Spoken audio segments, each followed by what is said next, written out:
I was introduced to SCRS at a CIC meeting. It's just been so important to me to realize that every single person wants to help the other. Some of the most insightful people that you will meet in the collision repair industry are going to be found at the society.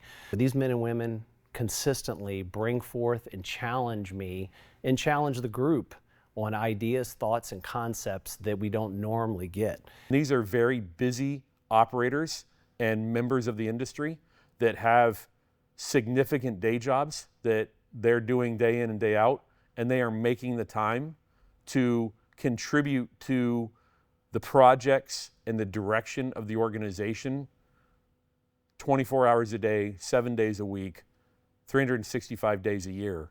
In the state of Oklahoma, we were having an issue had to do between the repairer and the insurer. Our association at that point in time was looking for all the help we could find. I had caught wind of this organization, the Society of Collision Repair Specialists, and how this organization was working to make the industry better from the repairer's standpoint. I got a hold of the then executive director, John Loftus, and I explained the situations going on in Oklahoma, and John explained to me that they were getting ready to meet and that I'd have an opportunity to address the board with the issue that we were having in Oklahoma. I flew down to Orlando. I had the opportunity to address the board. The board listened. It just so happened that at that point in time, Mr. Loftus had a relationship with the insurance commissioner in the state of Oklahoma.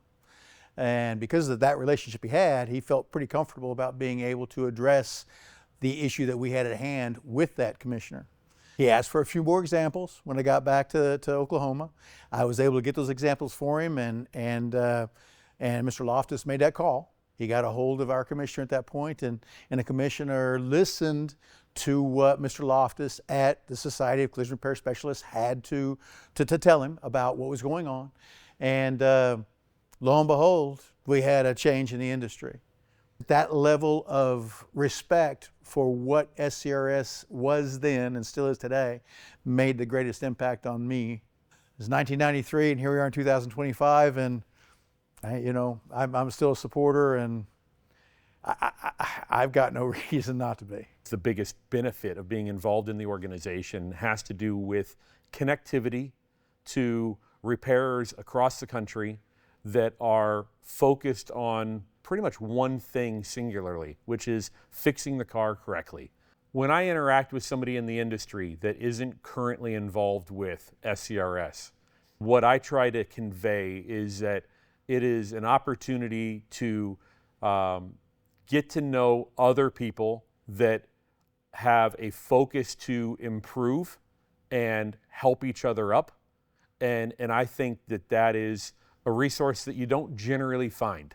You know what goes on inside your four walls. You know what goes on inside your shop and your town. Being a part of this society has put me in touch with people and folks that I would have never had the chance to be a part of. It has changed my life drastically. They have inspired me to go in directions and to go places that I would have never have gone on my own.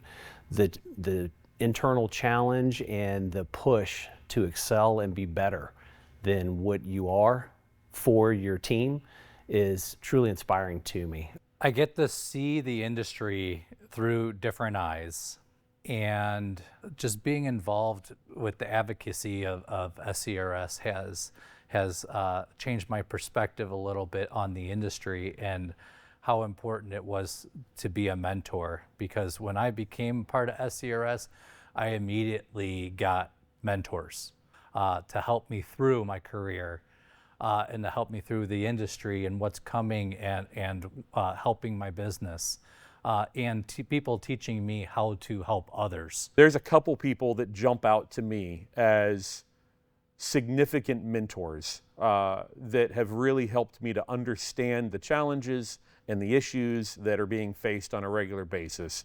And those two names are Barry Dorn and Lou DeLisio. There's plenty of others that I can add to the list, but I think the two of them probably tie at the top for having the most positive impact on that learning curve and on that exposure to understand the issues and to try and work through them.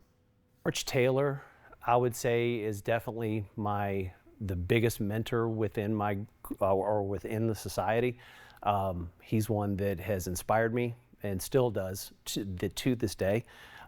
There's a list of folks and a list of great men and women, but March has been the one who has stayed with me, and his spirit, his mentorship, his leadership has definitely stayed with me. There's only two individuals in the room today that were in the room back in 1993, and that would be J.D. Hindler and Lou DeLisio. Back in the old arms days, a couple of these guys that actually were part of SCRS also were presenters of the automotive repair management system seminars. And one of those individuals opened up with a story at one of the meetings that I was at, you know, one of the arms meetings. This gentleman,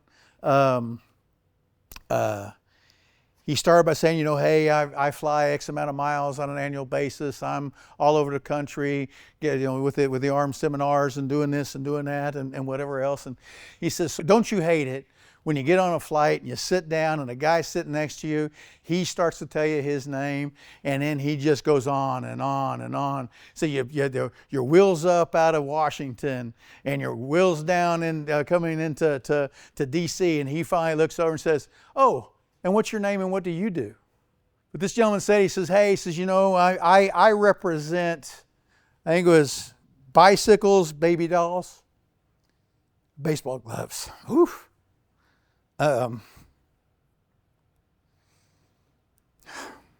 Damn. That, he said, the guy says, what, so you're into toys? He said, no. He said, I represent an industry that is made up of individuals that go to work at the crack of dawn, many of which go home just in time to have some dinner and put little Johnny and little Susie to bed, to get ready to go back to work, to go and finish up the invoicing and whatever else he might have to finish up to get done with the day. And then he has little Susie come in saying, hey, Daddy, for my birthday, I'd sure like to have such and such a little baby doll. I mean, you know, she does this and she does that, and Joanne and Suzanne have one and everything else down the street, and I just really like to have this little baby doll. And he's okay, you know, so Susie, we'll see what we can do. And then little Johnny comes up and says, well, Daddy, said, man, I know that if I could really get to school quicker if I had this brand new bicycle, and it's the Pace Arrow. I mean, this thing, it just rides out, and it's you know, does everything in the world. I can jump curbs, and I can do this, and I can do that, and I just really need this bicycle. I just really need this bicycle, Daddy. I need a bicycle. And then little Joey comes in and says, Daddy, if I just had a new baseball glove, I know that I could catch a ball just like so-and-so on the field, because right now I just can't seem to do it. But that new baseball glove, I know it's going to take care of it. It's going to take care of it. So he gives them all a hug and puts them all to bed, and he goes back to work. He's going back to work into an industry that is filled with a lot of difficulty. Our clients aren't happy to see us to start with. You know, they've just lost, or I mean, completely lost, but just had a huge investment in their life that's been impacted. Got a car accident. It's quite possible they're going to pay some money out of their pocket on a deductible when it comes down to it, or just be inconvenienced because now they've got one automobile and they're a two-car family. And we got the insurer to deal with that doesn't want to pay the bill, that we got to explain and process and everything else also of this whole deal. He says, so I represent a guy that does what he can to supply for his family an industry that's just really very, very tough to do so. And as Mr. Jeff Hindler,